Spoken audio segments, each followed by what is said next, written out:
저는 모든 사람에게서 배우고 싶은 휴네스의 문화인류학자 이민영이고요. 제 옆에는 전문가 두 분이 나와 계십니다. 유대인에게서 배우고 계신 유대인 전문가 홍익기 교수님. 예, 안녕하세요. 예, 그리고 탈무드를 연구하는 사람들에게 배우고 계신 탈무드 전문가 김정환 대표님. 네, 미스터 탈무드 김정환입니다. 반갑습니다. 네, 유대인은 수평적 관계를 갖기로 유명한 분들이죠. 저희 탈무드 살롱에서도 휴네 조영탁 사장님이 출연하셔서 사장실이 없다고 해서 유대인설을 제기할 정도로 저커버그나 앤드류 그로브나 블룸버그 같은 유대인 CEO들이 사장실이 없는 그런 수평 문화로 유명한데요. 요걸 다르게 표현하면 유대인들은 모든 사람과 평등하게 지내면서 배운다. 유대인들은 왜 모든 사람에게서 배우려고 할까요? 모든 사람이 자기한테 스승이 될 수 있고 스승이 될 수 있다는 건 꼭 그 사람의 지혜나 지식이 높아서뿐만 아니라 그 반면교사도 될 수 있기 때문에 우리는 사실은 모든 사람한테서 배울 수 있는 거죠. 네, 인류의 고전 탈무드를 통해 성장합니다. 탈무드 살롱. 탈무드에도 네. 그 피르케이 4장 1절에 보면 네네. 누가 지혜로우냐 묻고 모든 사람으로부터 맞아요. 배우는 사람이다 네. 라는 말이 있습니다. 그러니까 네. 모든 사람으로 배우는데 네. 이런 이야기도 있어요. 나쁜 사람한테 뭘 배우지? 그러네요. 중요한 그 성경에서의 어떤 딜레마, 이게 선한데 못 사는 사람이 있고 네. 악한데 못 사는 사람도 있지만 악한데 잘 사는 사람도 있어요. 그러면 뭐 선한데 잘 사는 사람이야 뭐 누구나 이해할 수 있고 악한데 잘 못 사는 사람이야 누구나 이해할 수 있잖아요. 근데 이 중간에 있는 중간에 두 있는 두 가지를 이해할 수가 없어요. 네.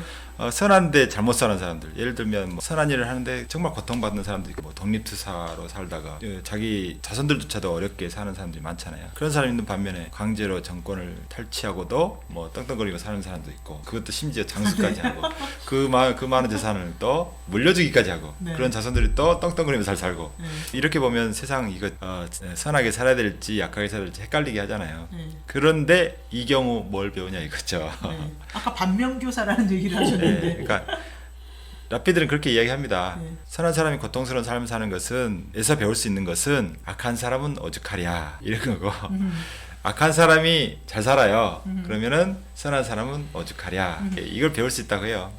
그래서 누구한테도 배울 수 있다. 그러니까 이제 정면교사, 반면교사 그러잖아요. 잘 되면 잘 된 대로 배울 게 많고, 못 되면 못 된 대로 배울 게 많다. 그래서 중요한 건 곧 어떤 사람에게서 뭔가 배운다는 것은 곧 그 마음의 자세에 달려 있어요. 내가 교만해가지고 내가 제일 잘났으니까 나한테 오히려 배우라고 하는 경우도 있겠죠. 하지만 모든 사람한테 배울 수 있으려면 마음이 먼저 겸손해야 되는데, 이게 유대인들이 가장 귀하게 여기는 마음이죠. 그래서 겸손하라는 거예요. 그런데 성경에 나온 사람 중에서 가장 겸손한 사람으로 나온 사람이 모세예요. 모세. 성경에 분명히 기록되어 있어요. 네. 지금까지도 그렇겠지만 당시에 지면에서 가장 온유한 사람이었더라 이야기합니다. 근데 그거 왜 온유한지는 나오지 않았어요. 근데 네. 우리가 보기에는 모세가 온유했나 싶은데, 그 미드라시라는 토라를 주석을 단 또 다른 책이 있거든요. 미드라시인데 거기에 보면 모세는 항상 그렇게 이야기했다고 그래요. 누구라도 내 자리에 있으면 나보다 더 잘했을 것이다. 모세가 그 이스라엘 백성의 지도자였잖아요. 누구라도 지도자의 위치에 있으면 나보다 더 잘했을 것이라고 항상 이야기하고 다녔다고 합니다. 좀 정치인들한테 이것 좀 읽으라고 하고 싶네요. 네네. 그러니까 네. 내가 해야 된다. 네. 나 아니면 안 된다. 그런 사람들 많잖아요. 네, 근데 모세는 항상 다른 사람이 나보다 훨씬 잘했을 것이다 라고 이야기했다고 하는데, 그런 점이 리더죠.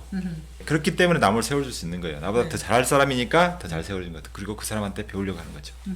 그 모든 사람에게서 배우라 이렇게 생각하고 있는데, 탈무드에는 이에 대해서 어떤 구절들이 있나요? 그 피르케이 아모트 1장 4절에 보면 너희들의 집이 현인들을 위한 만남의 장소가 되게 하라. 이것도 현명한 사람들한테 자주 배워라 그런 그렇습니다. 거죠. 네네. 뭐 탈무드를 배울 때, 탈무드든 토라든 배울 때 항상 그 모여서 배우는 게 일단 그거고요. 그러니까 이제 아까 토라는 나무로 비유하거든요. 나무는 서로 난로에 태울 때 서로 진짜거든요. 현자들이 모이면 서로 자극이 돼요. 실력이 있는 현자가 있을 것이고 실력이 없는 현자라도 서로 실력이 없는 현자가 또 질문으로 실력 좋은 현자들한테 물음으로써 그 현자들이 새롭게 공부할 그런 여지를 남겨주거든요. 이런 것도 있고, 현자들이 모이면 뭔가 거기서 배움이 일어납니다. 탈무드도 실제로 현자들이 모인 장소에서 한 대화들을 모아놓은 거예요. 네네. 그래서 그게 대대로 이어져 지금 탈무드인데, 우리나라에도 그런 분이 계시죠. 누구예요? 우리나라에서 가장 토론을 잘하고 질문 잘하고 서로 이렇게 사람들 모아서 실제로 그런 현자의 집을 만들었던 분이 두 분 계세요. 세종대왕은 들어갈 것 같은데? 광화문에 계세요. 네. 두 분이. 한 분은 세종대왕, 한 분은 이순신인데 이순신도 예, 오. 그 세종대왕은 집현전을 만드셨잖아요. 네네. 당시 젊은 학자들을 모아가지고 이 현자의 집입니다. 그러네요. 예. 네. 그리고 이순신 장군은 임진왜란 때 운주당을 운영했습니다. 음흠. 그게 1592년부터 임진왜란 발발하자마자 바로 자기가 정유재란이 일어나기 전까지 백의정권을 하기 전까지 병사들뿐만 아니라 지역의 그 주민들까지 와서 토론할 수 있는 그런 장소가 운주당입니다. 음흠.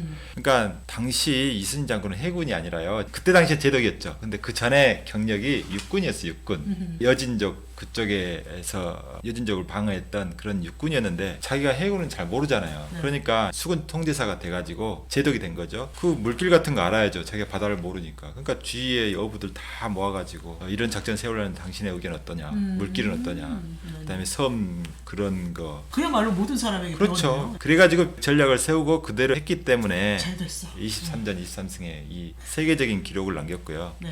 세종대왕은 집현전 해가지고 수없이 많은 과학기술의 발전, 장영실 같이 네. 천민이라도 이렇게 진짜 받아들여- 천민을 포함해서 모든 사람에게 예, 모든 사람 그런 분들이 계셨기 때문에 가장 문화가 융성하고 과학기술이 발달했던 때가 세종이었고 그 다음에 그 어려운 국난을 극복했었던 것도 임진왜란이었는데 그때 혁혁한 공을 세웠던 게 충무공 이순신 장군이잖아요. 그분들 뒤에 이런 운주당이 막사 그 다음에 집현전이라는 그런 현자들의 집이 있었기 때문에 가능했던 거죠. 지혜를 모을수록 집단 지성을 활용해서 큰 업적을 이루고 국난을 극복했던 역사가 우리한테도 있는데 이미 네. 이 탈무드가 지금으로부터 그 1500년 전에 쓰였고 그 구조토라를 하면 지금으로부터 3500년부터 이게 구전되었던 건데 여기에 이미 있었던 거예요. 네. 그러니까 열린 시스템, 모든 사람의 의견을 경청하고 집단지성으로 나아가라. 이게 네네. 지금도 환영 받는 그거고 네. 실제로 유대인들이 IT고 뭐고 4차 산업혁명 다 앞서가는 게 이걸 잘해서 그래요. 이걸 잘하기 때문에 한 사람이 지금 어떤 학문도 너무나 깊기 때문에 한 사람이 천재 나와서 그걸 할 그런 힘이 안 돼. 너무 인간의 삶이 짧기 때문에 이렇게 사회가 빨리 변하다 보니까 문제는 항상 일어나고 그 기민하게 대처하려면 이렇게 집중해서 집단지성을 활용해서 그 문제를 해결해야 되잖아요. 근데 한 사람이 안 됩니다. 우리는 사실 지금부터라도 하면 돼요. 네. 우선 가까운 사람들끼리 친구들끼리 힘을 모으는 거죠. 여태까지는 나 혼자 잘해야 되겠다라는 생각으로 뭐 공부를 해왔건 사업을 해왔건 뭐 했으면 이제는 무슨 일을 할 적에 그게 공부가 됐건 연구가 됐건 사업이 됐건 마음에 맞는 사람들끼리 만나서 각자의 능력이 다른 사람들끼리 만나서 항상 대화 토론을 통해서 더 좋은 의견을 끌어내고 서로의 힘이 합치면은 그 능력이 산술급수적으로 증가하는 게 아니라 기하급수적으로 증가해. 그러니까 그거를 가장 잘하는 민족이 유대인이거든. 그러니까 이런 거는 그들한테서 배워야 되는 거죠. 같이 한다, 뭐를 함께 한다는 이런 연대의식. 이게 앞으로 시대에는 지금보다도 훨씬 더 필요한 정신이거든요. 네. 그리고 탈무드의 그 피르케이 아보트 2장 5절에 이런 얘기도 있는데 너희가 그의 입장이 되어볼 때까지 너희 동료를 판단하지 말라. 이것도 뭔가 수평 문화? 사람을 한테 배우기 위한 거 이런 거랑 연결될까요? 섣부른 판단을 좀 자제하라는 건데요. 네네. 겉보기에는 누구나 그럴 수 있겠다고 하지만 정작 이야기를 들어보면 다를 수 있거든요. 네네. 그 뒤에 숨은 사정들이 있을 수 그쵸. 있거든요. 네. 그래서 충분히 들어본 다음에 판단에 늦지 않은데 너무 성급히 판단해서 좋은 사람들을 막 감옥에 집어넣기도 하고 뭐 이러면 안 되잖아요. 네네. 그러니까 실리콘밸리를 이끄는 유대인들의 창의성과 단결력을 벤치마킹 하시죠. 이런 것들을 생각했을 때 한 사람의 입장을 너무 피상적으로 판단하지 말라는 건데 유대인들의 법정에서는 네. 최소한의 세 사람의 판사가 나와서 판단을 합니다. 네. 우리 그 법정 가면 한 사람이 판단하는 경우도 있어요. 네. 아주 소액 재판 같은 거 할 때면 보면 그냥 한 명 나와서 바로 하거든요. 네. 근데 이제 조금 더 중요해지면 이제 3명도 되고 더 대법원 가면 뭐 11명인가 12명인가요? 우리나라 9명 아니에요? 9명인가요? 어쨌든 네. 그렇게 되는데 유대인들은 3명 이게 초급 법원이죠. 뭐라 그러냐 그걸 지방법원, 고등법원, 대법원 이렇게 나눈다면 아주 로컬 조그마한 법원에도 3명의 랍비들이 네. 판사로 나서고요. 네. 그다음에 고등법원 가면 21명, 대법원 가면 71명 뭐 이러니까 아주 뭐 사형에 처할 만한 중대 범죄들 있잖아요. 이런 것들은 이제 대법원에 가서 하는데 그게 사내들인이죠. 네. 근데 한 사람이 잘못 판단할 수 있거든요. 판사 한 명이 어떤 이야기를 듣고 사람이 갖고 있는 편견이나 선입견 이런 것들이 있게 되면 그 사람을 잘못 판단해서 죄 없는 사람도 죄 있게 만들 수 있고요. 그런데 세 명이 같이 의논하면 그나마 그런 것들을 상세히 가면서 올바른 판단을 내릴 수 있다. 여기서는 이제 주로 판사들을 이야기해요. 그 겉보기에 가난하니까 막 당연히 그런 죄를 졌겠지. 부자니까 당연히 뭐 그런 죄 안 졌겠지. 뭐 이런 게 아니라 정말 면밀히 살펴보고 판단하라는 거죠. 저번에 이런 말씀하셨는데 피르케이 아보트에 보면 모든 사람에게 호의적으로 대하라. 모든 사람이 나의 스승이 될 수 있다. 심지어 도둑에게 배울 것도 있다. 이런 말씀도 하셨어요. 도둑한테도 배울 게 있다고 어떤 랍비가 이야기했어요. 첫 번째는 뭐냐면 도둑은 성공할 때까지 절대 포기하지 않는다. 정말 배워야겠어요. 그 끈기. 네. 그의 동료들은 최고의 동료 관계를 보여준다. 도둑들이 얼마나 협력을 잘해요. 서로 공동체 정신. 선발이 맞아 도둑질한다 그러잖아요. 네네네. 선발 맞추기서 얼마나 전략을 세우고. 그렇죠. 그 다음에 세 번째는 자신이 원하는 것을 얻기 위해서 자신의 생명을 위험에 맡긴다. 이야, 네. 그렇죠. 네. 네 번째, 자신을 위해 얻은 것을 큰 보상 없이 판다. 작물 이렇게 네네. 싸게 팔잖아. 결국 그거 사가는 사람이 이득이네요. 네, 작물을 사가는 사람이 이기겠죠. 네. 불행 가운데서도 참을성이 있다. 그러네요. 네. 여섯 번째, 자신의 일을 무엇보다도 사랑한다. 네. 이런 6가지 네네. 도둑에서 배울 점이 있다고 합니다. 네. 야, 진짜 모든 사람에게 배울 점이 있네요. 세상에는. 네. 그리고 또 이런 말씀도 하셨는데 형편없는 질문도 학자로 하여금 새롭게 생각할 수 있는 여지를 주니까. 그럼요. 특히 그쪽 전문 분야가 아닌 사람들은 좀 맥락 없는 질문을 할 수도 있어요. 네네. 근데 어떤 질문들은 그렇게 전문가가 아닌데도 어떤 그 근본적인 것들을 건드려주는 질문들이 있을 수 있어요. 그러니까 이제 전문가들은 할 수 없는 질문들, 당연히 그거는 서로 안다고 생각하고 암묵적으로 그런 질문을 꼭 해야 되나 싶은데, 그런 편견이 없는 사람들은 그냥 마구잡이를 하죠. 근데 난사하다 보니 한 번씩 적중하는 경우도 있다. 그래서 그런 조금 실력 없는, 그러니까 배움이 부족한 학자들이 하는 질문 또는 학생들이 하는 질문도 선생님들한테 엄청난 공부의 기회를 제공한다. 그래서 어떤 그 랍비는 스승에게서 좀 배우고 동료에게서 많이 배우고 제자에게서 가장 많이 배웠다. 이렇게 탈무드에서 주장합니다. 탈무드에 또 그런 그런 이야기 있어요. 예. 그래서 그 교수님이 전에 말씀하신 게 유대인들은 팀 결성할 때 전문가랑 비전문가를 섞는다고 하셨잖아요. 예. 그게 전문가라는 사람은 피해는 있을지 몰라도 자기 분야 이외에 대해서는 잘 모르고 보는 시야가 좁을 수 있어요. 근데 그거를 문외한인 다른 사람이 봤을 적에는 그 분야 이외에서의 어떤 힌트를 제공할 수도 있고 그 사람의 어떠한 편견이나 아집을 깨트려 줄 수 있는 그런 좋은 기회도 되는 거예요. 그래서 유대인 그런 게 굉장히 중요하다는 거를 알고 있는 거예요. 왜 그러냐면 그 사람들은 맨날 친구하고 같이 뭐 하브루트다 하고 대화 토론을 통해서 그 불꽃이 마주치면서 창의성이 발현한다는 걸 알던. 그러니까 전문가들끼리 붙여놓으면 그 영역을 벗어나기가 굉장히 힘든데, 정말 문외한이 맥락 없는 질문을 해도 던지면은 그거 다시 생각해야 되니까 그런 과정에서 더 좋은 결과물이 도출될 수 있는 거죠. 실제로 이런 사례가 있어요. 네. 이스라엘의 전기 자동차 회사가 베터 플레이스라는 회사인데, 그 회사에서 전기 자동차를 개발하다 보니까 하나 문제에 봉착했어요. 뭐냐면 배터리를 충전하는 시간이 너무 길어. 이 문제를 어떻게 하면 해결할까 고민했는데, 그때 전문가 엔지니어뿐만 아니라 다른 사람도 이렇게 조인하게 했대. 서로 토론했는데 공군 조종사 출신이 그거 배터리 교환 방식을 한번 해봐라. 차에다가 그 배터리를 고정하지 않고 장착하는 걸로, 그러니까 사진처럼 장착 뺐다 넣었다 하는 걸로 바꿔봐라. 우리는 비행기 그렇게 한다, 이렇게, 그러니까 포탄을 넣었다 뺐다 하잖아요. 그런 것처럼 하니까 문제 해결되더라. 그랬더니 실제로 그렇게 해봤어요. 그랬더니 이미 그 배터리를 충전을 시켜놔요. 그러면 차가 들어오면 배터리만 싹 교환해요. 그러면 5분 안에 교환이 돼요. 원래 배터리 충전하면 1시간도 좋고 막 완충하려면 그게 대단히 오랜 시간이 걸리는데, 배터리 교환 방식으로 하니까 5분만에 해결됐어요. 이게 그 담당자가 당신은 다른 분야 전문가지 내 분야에 대해서는 문외한이잖아, 안 들을래, 이랬으면 안 되는 건데 모든 사람한테 배우는 정신으로 그걸 적용을 했더니 이런 혁신이 이루어진 거죠. 근데 나중에 그 회사 망했어.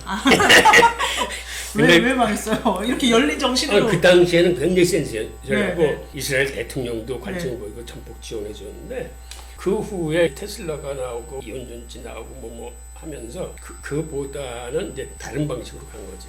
하여튼 그건 그렇고 또 비슷한 사례가 있었는데 이스라엘 내에 연구소들이 굉장히 많이 있습니다. 거기서 이제 반도체를 설계를 하는데 이게 부호의 법칙에 따라서 용량이 2번씩 늘다 보니까는 제한된 면적의 설계도를 그리는데 아무리 작게 해도 전기가 흐르면서 열이 나는 거예요. 네. 그러니까 용량은 늘리고 해야 되는데 더 이상 설계도를 더 그 작게 이렇게 하는 게 한계봉착한 거예요. 근데 그 팀을 할 적에도 그 문해안들을 같이 집어넣었어요. 근데 그 문해안 중에 한 명이 옛날에 운전병 출신이 있었어. 네. 그 사람이 이렇게 보더니 평면도에다 자꾸만 그 전문가들은 어떻게 하면 이걸 더 그래서 더 작게 많이. 용량을 더 집어넣을까를 하는데 그 친구가 좀 엉뚱한 얘기를 하는 거야.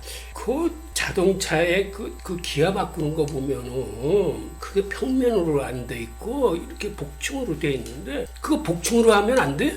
이걸 던졌어. 네.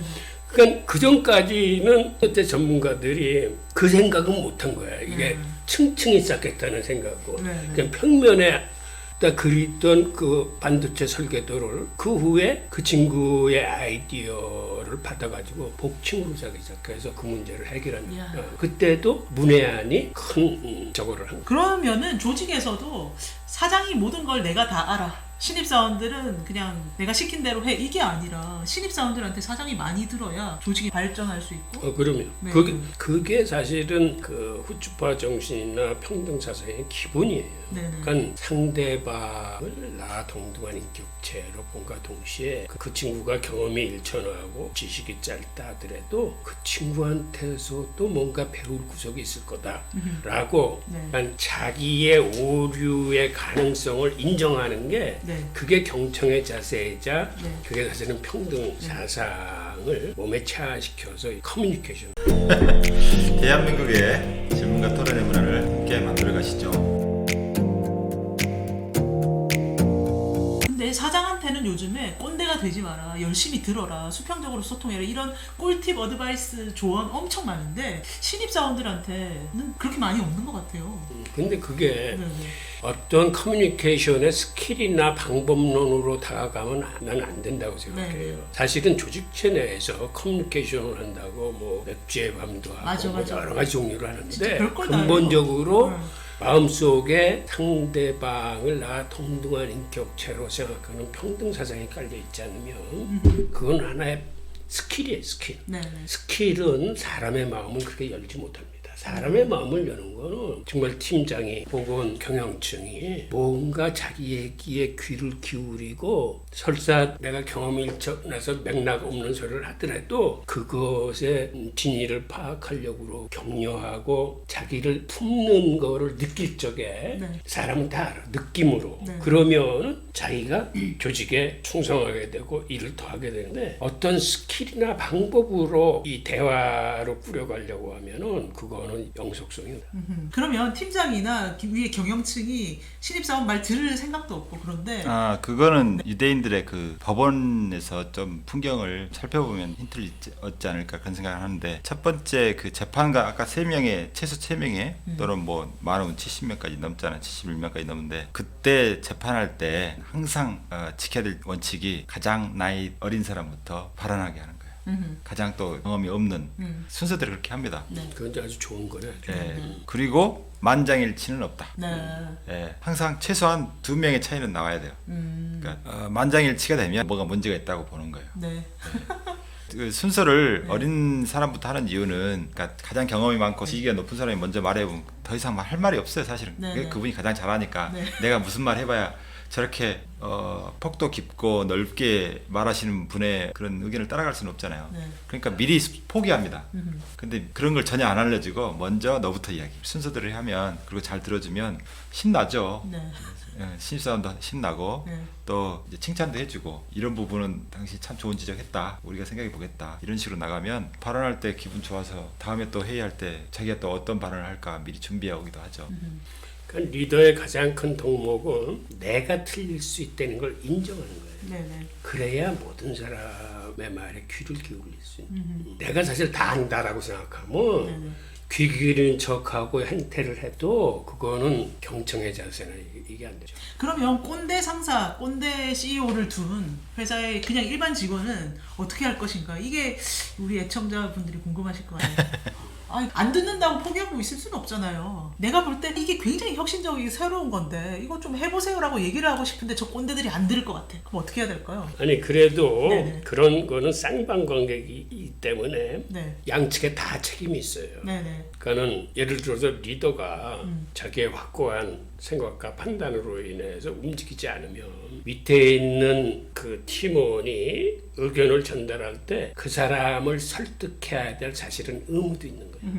그러니까는 저 사람은 벽에 대해서 얘기할 수 없어 하면은 근본적으로 커뮤니케이션이 깨지는 거고 그렇다 하더라도 이게 정말 옳은 길이라고 생각이 되면은 어떻게 하면 내가 우리 리더를 설득시킬 수 있을까라고 최선을 다해야 돼. 그러니까 우리가 받는 월급에는 꼰대 상사를 참고 설득시킬 그 비용까지 다 포함되어 있다. 우리 월급에. 그렇죠. 네. 그건 양쪽의 같이 책임인데 물론 나중에 결과를 놓고 책임 관계를 따지면 이제 더 큰 분석이 되겠지만은 리더는 내가 틀릴 수 있다는 오류의 가능성을 인정하고 경청해야 되는 거고 아랫사람으로서는 윗사람의 판단이 틀렸다고 생각하면 그거를 설득시킬 의무가 있는 거고 그러한 마음을 가지고 네. 사실은 만나야 커뮤니케이션이 되는 거예요. 그러니까 그래, 예. 그래서 저는 전에 한번 들었는데 네네. 그분이 참 경영을 잘하세요. 네. 그 직원들한테 좀 들었어요. 같이 이야기하다가 그런데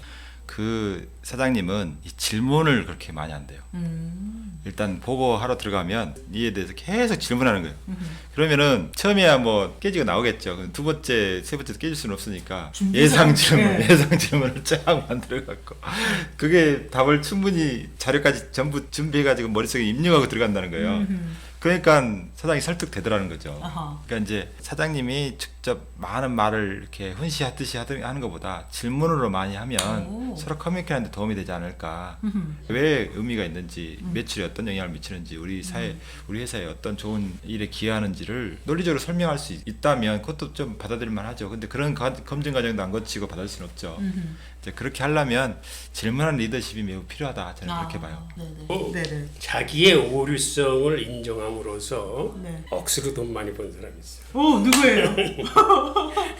그 사람은 네네. 우선 누군지 밝히기 전에 네. 그 옛날 헝가리에서 태어나가지고 전쟁통에 죽음 체험을 하면서 굉장히 고생했던 사람이에요. 그래서 당시 $200를 가지고 이 사람이 런던으로 탈출을 가면 네. 그리고 런던에 와서 공부를 하기 위해서 고학을 하면서 정말 여러 가지 일을 합니다. 철도 진군을 하다가 잘못해가지고 다리를 부러뜨려서 고생할 뿐만 아니라 할 수 있는 아르바이트라는 건 최해. 그 다음에 아르바이트만 해서는 안 되니까 나름대로 사업도 해. 뭐 여행사 에이전트로도 뛰고 뭐 하면서 그런데 하는 일마다 실패하고 잘 안 되는 거야. 그러니까 정말 거의 10여 가지의 직업을 전전하는데 성공하는 게 하나도 없어. 네. 그래도 이 사람이 책 읽는 걸 좋아해서 특히 철학책을 많이 썼어. 많이 읽으면서 그래도 대학은 가야 되겠다고 해서 입시 공부를 할 적에는 그때는 좀 편한 직업으로 해서 이제 수영장에 그 안내원으로 들어가. 네. 그러면서 틈틈이 책을 읽으면서 이제 대학 입학 시험을 칩니다. 근데 런던에서 가장 좋다는 런던 전경대 시험을 쳐요. 네. 실리콘밸리를 이끄는 유대인들의 창의성과 단결력을 벤치마킹 하시죠. 그리고 발표를 기다리면서 이 사람이 열린 사회라는 책을 읽어. 네. 유대인 중에 칼 포퍼 교수라고 과학 철학자라서 아주 유명한 사람이 있어요. 근데 열린 사회와 그 적들. 네, 맞아요. 맞아요. 이 책을 그걸 읽으면서 이 친구가 깜짝 놀라는 거예요. 그리고 다행히 대학 시험에 붙어가지고 자기 논문의 담당 교수가 돼. 칼 포퍼. 오. 그러니까 예. 칼 포퍼의 이론은 자기의 오류를 인정할 수 있어야 그게 열린 사회다. 그러니까 전제주의라는 거는 자기가 옳다라고 해서 독재를 쓰면서 이제 몰아가는 거 아니에요? 그런 사회는 틀림없이 오류에 빠질 수뿐이 없다는 게 포퍼 교수의 이론이야. 그런데 이 젊은이가 거기에 정말 심취해가지고 개인도 나의 오류를 인정해야 올바른 철학의 방식이구나 해서 이 친구의 꿈은 철학자가 되는 거야. 네. 철학 교수가 되고 싶어서 많은 철학서 쭉 이제 섭렵을 합니다. 그런데 일단 대학을 졸업하고 먹고 살아야 되니까 전경대를 나왔음에도 당시 유대인들은 취직이야. 그러니까 수십 군데 원서를 집어넣는데 딱 한 군데에서 이제 오라는 데가 있어서 갔더니 그게 증권회사인데 그래서 이 친구가 거기 들어가서 최초로 그 아비트레이지 그 차익 거래를 하면서 주식시장에 이제 빠져들어요. 이제 그러면서도 본인이 철학자가 되겠다는 꿈을 놓지 않아가지고 그 증권 다니면서도 다시 철학을 배우러 한 3년간 또 가서 철학을 배워서 이 친구가 어떤 생각을 하게 되냐면 야 내가 앞으로 철학자로서 삶을 살려면은 그냥 돈이 있어야겠구나. 이 사람도 유대인이에요? 예, 유대인이. 야. 그때 무슨 생각을 했냐면 내가 한 50만 달러는 있어야 마음 편하게 내가 철학을 공부할 수 있겠구나. 야 진짜 구체적이다. 예. 네. 그러니까 그 당시 50만 달러니까 지금 한 500만 달러 될 거예요. 네. 어마어마한 돈이네. 뭐 그래 돈이 많이 필요해 철학하려면 그래서 그 친구 생각에는 네. 값이 비싼. 그 많은 돈을 벌려면은 네. 런던보다는 뉴욕 증권회사에 가서 일을 하는 게 그 돈을 빨리 벌겠다. 네. 그래서 그 친구는 그 당신의 스승인 칼포버 교수 같은 이제 철학자가 되는 게 꿈이에요. 네네. 그래서 일단 50만 달러를 벌기 위해서 미국으로 건너갑니다. 네. 그러니까 미국 그 주식시장에서 아주 유명한 애널리스트가 되고 종목을 찍어주는 걸로 아주 유명해졌어요. 그랬는데 이 친구는 칼포퍼 교수한테 배우면서 그걸 자기의 투자 이론으로 정립합니다. 그 투자 이론이 재기 이론이라는 건데 그거는 어떻게 구성됐냐면 일단 자기의 오류를 인정하는 오류성에서부터 시작해요. 내가 맞다라고 투자를 했지만 이게 내 판단이 틀릴 수도 있다는 오류성을 근거로 그 다음에 상호작용성이라고 하는 건데 나는 옳다고 생각해서 시장에서 이거를 내가 투자를 했는데 보니까는 다른 사람들은 내 생각하고 틀리네 하면서 상대방과 내 의견을 상호작용에 의해서 이걸 교정해 나가기 시작하는 거예요. 그거는 오류성이 담보가 돼 있기 때문에 변화에 맞춰 나갈 수 있는 거예요. 이 두 개가 합쳐진 게 재기 이론이에요. 모든 투자는 서로 영향을 끼친다라는 건데 이 양반이 이 재기 이론으로 정말 많은 돈을 봅니다. 너무 유대인스러워요. 뭔가 모든 사람한테 배우고 내가 그런 거를 돈을 버는 거랑 연결시켜서. 예, 맞아요. 그래서 불행하게 네. 자기가 주식을 너무 잘한다는 걸 깨달아. 그래서 철학 공부 못하구나. 돈 버는데 내가 철학 공부를 하기에는 내가 주식을 너무 잘하는구나 아이고. 깨닫고 예. 결국은 철학 공부를 포기해요. 네. 그래서 저랑 한 주식시장에 1000년을 할 수 있는 돈을 벌어놓고 왜 주식시장에서 돈을 엄청 버는데 네. 근데 이 양반의 장점은 또 뭐냐면 네. 자기가 예전 한가리에서 그렇게 고생을 했기 때문에 그 동유럽 사회의 민주화에 대한 굉장히 큰 애착이 있어가지고 매년 거기다 3억 달러를 기부를 해요. 이야. 동유럽의 민주화를 위해서. 제다카까지. 네. 그 다음에 자기 스승을 기려가지고 자기도 스승의 뒤를 잇는 철학학자가 되려고 그랬는데 못했잖아. 네. 그러니까 미안하잖아 스승한테. 장학금. 아니 그래서 네. 오픈 소사이티 펀드에는 그 열린 사회의 기금단을 네. 만들어서 네. 거기다가 큰 돈을 기부해요. 얼마 정도 기부했냐면 2017년도에는 180억 달러를 기부했어요. 아, 너무 천문학적이어서 이게. 네. 감이 안 이게 오는데 너무 큰 돈이 돼서 감이 안 네. 보여요. 네. 하여튼 그런 식으로 이미 이 사람은 기부한 금액이 320억 달러가 넘습니다. 네. 그 돈이 어느 정도 큰 돈인지 감이 안 오실 텐데 네. 세계에서 세 번째로 기부를 많이 해요. 아, 32조 30. 그거는 아우. 전 재산의 자기가 번 돈의 80% 이상을 이 양반은 기부한. 그러니까 이 사람을 주식시장에서 돈을 많이 벌었기 때문에 투기꾼으로 봐야 되는 건지 철학에서 그 오류성을 인정하고 재기 이론을 만든 사람으로서 철학자로 봐야 되는 건지 아니면 그러한 동구의 민주 어떤 그 재단을 위해서 이렇게 기부를 많이 하고 하는 박애주의자로 봐야 되는 건지 그건 사실은 각자의 판단이에요. 근데 이러한 철학자가 있었어요. 누굴까요? 유대인이라고 하는데. 이 양반이 그 조지 소로스예요. 네. 너무 재밌네요. 네. 네. 그러니까 이런 사람도 주식을 잘 알아서 거기에 자기 확신을 가지고 해서 돈을 버는 게 아니고 오히려 반대인 거지. 아, 내가 틀릴 수도 있다는 걸 기본으로 깔고 항상 시장의 반응을 보고 그 변화에 따라서 자기 스탠스를 바꿀 수 있는 그 통에 그렇게 많은 돈. 그러니까 우리가 쪽집게 도사라고 생각하면 정말 뭘 잘 알아서 쪽집게 이렇게 딱 해서 이 종목 주식에서 사세요. 네. 돈을 많이 버는 게 그런 게 아니라는 거지. 근데 이 사람은 사실은 투자를 하고 싶었던 사람이 아니야.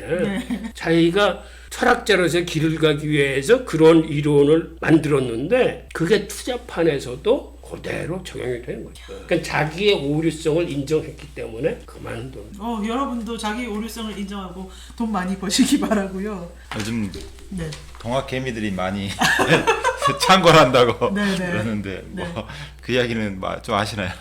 동학 개미들. 아니 동학개미들이 잠깐 동학개미라는 거는 코로나 때문에 주가가 팍팍 떨어지니까 기관 투자가들은 팍팍 빠져나가는데 개인 투자자들이 개미처럼 막 동학대 우리 돈 모으듯이 돈 모아가지고 주가를 지금 떠받치고 있다 이런 현상이죠. 맞아요. 예. 그러니까 외국인들이 팔고 나가면서 우리나라의 어떤 우량주들도 막 시장에 던졌는데 개미들이 예를 들어서 삼성전자 같은 주식을 받았습니다. 그래서 엄청나게 샀는데 그렇게 샀어도 사실은 외국인들이 지난 3월까지 삼성전자 주식의 57%를 주고 있었어요. 그러다가 많이 팔았는데도 불구하고 사실은 그게 2%야. 그래서 지금 55%예요. 하지만 그 2%나마 우리 개미들이 샀다는 건 이건 대단한 거야. 네. 3조라고 하던데 네. 2%가 3조예요. 그러니까 요번 코로나19로 인한 이게 주식 시장이건 원유 시장이건 뭐 할 적에 물론 투자하는 사람은 자기 확신으로 해. 근데 투자를 하면 사람의 성향이 어떻냐 하면 자기가 보고 싶은 것만 보고 듣고 싶은 것만 들어. 맞아요. 예를 들어서 원유가격이 뛸 거라 생각하면은 사놓고 반대되는 의견이 들어오면 잘 안 들고 자기 확신에 맞는 얘기를 듣는 거야. 근데 조지 소로스 같은 경우는 그게 반대라는 거죠.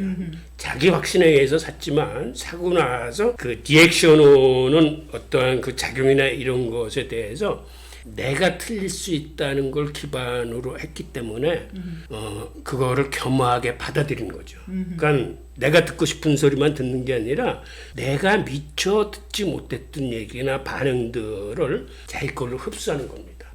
그러니까는 시장에 변화하면서 그렇게 큰 돈을 벌 수 있는 거예요. 왠지 불교의 관세음 보살과도 상통하는 것 같은데요. 막 세상의 소리를 듣고. 근데 저는 다윗의 별 네. 아시잖아요. 네네. 삼각형이 똑바로 된 삼각형이 있고 엎어진 삼각형이 있는데 저는 그걸 보면서 유대인들은 그게 가능하다. 네, 똑바로 된 삼각형은 변하지 않는 거.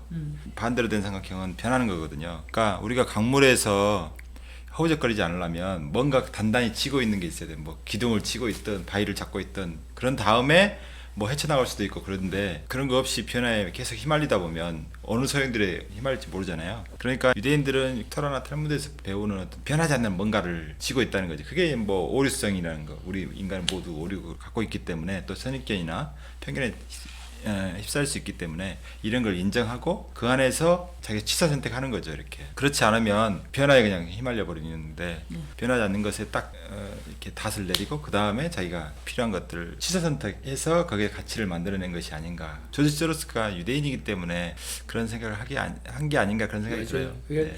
어떤 다양성, 즉 틀림이 아니라 다름을 인정하는 그런 정신이 있는 거죠. 너무 재밌네요. 자, 이제 저희가 한국에서도 모든 사람에게 배우는 그런 문화를 만들어야 될 텐데 어떻게 하면 좋을까요? 제가 하브르타 전문가다 보니까 네네. 이 질문에 대해서 자주 이야기하게 됩니다만은 그것이 이제 질문뿐만 아니라 반박할 수 있는 분위기 또는 그런 권리가 저는 있다고 봐요. 우리는 좀 수직적인 사회잖아요. 그러다 보니 너무 위계적인 사회죠. 그러다 언어부터. 보니 예. 위에 권위에 눌려가지고 뭐 권위뿐만 아니라 권위주의도 있죠. 네네. 누리다 보니까 그냥 알아서 자기 검열해가지고 맞아요. 하지 않는 그런 분위기가 많은데 유대인들은 진짜 그런 게 없어요. 네. 권위는 있어요. 네네. 권위 있는데 권위주의는 없어요. 아하. 권위라는 것은 말 그대로 어떤 지위라든가 어떤 위치에서 나오는 그런 권력 같은 거거든요. 네. 근데 권위주의는 이제 그걸 남용할 때 권위주의라고 보는 건데 그런 것에 대해서 충분히 반박할 수 있는 그러니까 어떤 조직이 수평적인 조직이냐 수직적인 조직이냐라고 했을 때 제일 말단이 노라고 말할 수 있다면 그 조직은 수평적인 조직이고 아하. 노라고 할 수 없어요. 네. 자기 검열해요. 네. 그냥 할 수 없이 예스. 네. 그러면은 이제 수직적인 조직이죠. 그러니까 네. 그런 반박을 통해서 무엇이 더 옳은가, 이제 회사 입장에서는 어떤 것이 더 회사에 도움이 되는가, 그 의견을 찾을 때는 사장 의견이 회사에 해가 될 수도 있잖아요. 네, 그렇죠. 일단 직원 입장에서 보니까 사장님이 이야기하는 것은 저렇게 했다가는 회사 망하게 생겼어요. 그러면 사장이니까 그냥 저 말이 그 권위에 눌려가지고 꾹 닫고 있으면 자기도 나중에는 피해를 보잖아요. 이제 회사가 망하면 자기도 나가야 되니까. 그럴 땐 나도 사장님 그거 아니라고 생각한다. 네. 나 이래서 이렇게 논리적으로 물론 이야기를 해야 되겠죠. 그런 발언을 할 수 있는 분위기라면 정말 모든 사람부터 배울 수 있죠. 사장도 거기에 맞춰서 그런 의견에 대해서 좀 뭐가 네 가지 없다고 욕하지 말고 네. 받아들여지고 네. 대신 질문을 하면 되죠. 그 의견이 정말 회사를 위한 의견인지 아닌지를 검증하는 시스템이 질문한 거거든요. 질문을 충분히 해서 충분히 해명이 된다. 논리적으로 맞다. 그러면은 자기 의견을 처리해야죠. 처리하고 오류를 인정하고 조금 더 인정을 해주고 또 보너스를 준다든지 뭐 이런 보상도 주어진다면 훨씬 더 활성화될 거라고 저는 봅니다. 대한민국의 질문과 토론의 문화를 함께 만들어 가시죠. 가까운 사람끼리 술자리에서 하지 말아야 될 주제가 두 개 있어요. 네, 종교. 그렇지, 종교하고 정치 얘기하지 말아야 네, 하거든. 그런데 사실은 정치 같은 경우에는 이 모든 사람한테서 열린 마음으로 의견을 듣고 배우기 위해서는 다름을 인정해야 돼. 그러니까 진보는 건전한 보수의 얘기를 들을 마음에 가진 오픈 마인드가 있어야 되고, 보수도 마찬가지로 진보를 통해서 어떤 미래의 개선이나 그게 합당하지 합리적인지 일단은 대화를 위한 서로의 마음을 열어놓는 자세가 굉장히 중요한 거예요. 그러니까 이게 비판이 돼야지 비난 일색으로 되면 안 되는데, 안타까운 거는 지금은 양세력 간의 어떤 비난이나 비방이 너무 많은데 그건 사실은 대화의 기본 자세가 아니에요. 네. 비판은 하되 비방은 하지 말아야 돼. 또 하나는 종교 얘기도 네. 사실은 하나님한테 가는 길이 여러 길이 있어요. 그러니까 산을 올라가는데 하나만 길이 있는 게 아니라 많은 길이 있어요. 그런데 이 신앙을 갖고 있는 사람들이 착각하는 것 중에 하나가 내가 믿는 종교의 교리만 옳고, 예를 들어 기독교들이 불교나 이슬람하고 만났을 때 근본적으로 저쪽은 틀렸다라고 생각하면은 그게 바로 교조주의예요. 그렇죠. 예. 원리주의자, 근본주의야. 네. 근데 본인은 스스로가 근본주의자라고 생각하지 않는. 절대로 안 하죠. 자기만 진리를 알고 있다고 생각하죠. 그러니까는 틀림이 아니다, 다름? 나하고 다르다는 다름을 인정할 때, 즉 포용력을 갖고 저쪽에도 일부의 진리가 있을 수 있다라는 이런 열린 마음으로 받아들이겠다는 마음가짐을 가졌을 때 사실은 종교들 간의 전쟁이나 많은 문제들을 완화시키고 시작시킬 수 있는 거거든요. 그러니까 정치나 종교에서조차 자기가 다름을 인정하고 오픈 마인드로 어떤 포용의 자세를 갖고 있을 때 사회 전체가 그 힘든 부분에서도 받아들일 수 있는 마음을 갖고 있다면은 다른 사회의 모든 구성원들이 다른 문제에 대해서는 더 쉽게 경청하고 모든 것으로부터 배우려는 마음을 가질 수 있을 거예요. 네. 제 입장에서 또 하나 말씀드릴 게, 논쟁을 할 때 감정이 격해지면 비난할 때도 있죠. 네. 그다음에 인격에 손상되는 말을 할 수 있는데 그때는 침묵을 지키라, 이렇게 말씀드리고 싶습니다. 유대인들은 이게 철저한 그 원칙이에요. 논쟁할 때 그 공공선을 위해서 또는 진리를 위해서 논쟁하는데 갑자기 인격적인 모독이 들어온다, 무조건 끝이에요. 거기서 더 이상 안 나가면 레드라인이에요. 그게. 그래서 이거는 더 진행하면 언쟁이 되고 인간관계가 더 파괴돼요. 그럴 때 차라리 침묵 지키는 게 낫다. 그때는 상대방이 무슨 말을 해도 나는 더 이상 안 듣겠다. 뭐 욕을 할 수도 있겠지만 침묵이 차라리 낫잖아요, 욕하는 것보다. 그러니까 그러면 상대방이 알죠. 내가 지금 뭔가 잘못 가고 있다는 거. 굉장히 우아하고 세련된 방법이네요. 예. 그래서 이렇게 침묵이 그 지혜를 지키는 울타리라고 하잖아요. 말싸움 하다 보면 원래 본질이 아닌 비본질적인 것을 가지고 오히려 상황이 악화되고 막 서로 관계도 막 너무 힘들어지고 그런 경우가 생기니까 그때는 침묵으로 일관하면서 상대방이 그 원칙을 지키지 않고 있다는 것을 보여줄 거죠. 그리고 제가 지금까지 다 나온 얘기인데 조금 인류학자적인 시각으로 표현을 하자면, 우리 사회가 모든 사람에게서 서로 배우는 문화가 되려면 문화 다양성을 좀 장려할 필요가 있을 것 같아요. 사실 유대인들이 수천 년간 디아스포라로 막 여기저기 다 흩어져 살면서도 교신과 뭐 무역을 통해서 서로 가르치다 보니까 이게 지금까지 성공하는 비결 시절이 아닌가. 그리고 그렇게 했기 때문에 창의성도 지금까지 유지되어 온 게 아닌가 저는 좀 생각이 있는데요. 여러 곳에서 온 사람들, 여러 문화에서 살아온 사람들의 다양성을 존중하고 틀린 것이 아니고 다른 것이다. 이런 문화를 적극적으로 장려하면 좋을 것 같고요. 이렇게 하려면은 지금까지 나온 거 정리를 하자면 항상 미소 짓고 서로 감사하고 경청하고 칭찬까지 해가면서 서로 배워가면 좋을 것 같고요. 그리고 상관이나 좀 높은 위치에 있는 사람들은 약자와 아래 위치에 있는 사람들에게 항상 발언 기회를 주고 배우려고 노력하고, 아래 위치에 있는 사람들 내가 좀 피곤하지만 계속 설득을 시키면서 위쪽이랑 커뮤니케이션을 하려고 노력을 해야 된다. 이렇게 정리하면 될까요? 네, 그렇습니다. 네. 여러분은 어떻게 생각하시나요? 네, 좋아요와 구독과 댓글로 마음 표현해 주시면 다음 편에 더욱 알찬 내용으로 찾아뵙도록 하겠습니다. 감사합니다. 예, 고맙습니다. 감사합니다. 인류의 고전 탈무드를 통해 성장합시다. 탈무드 살롱.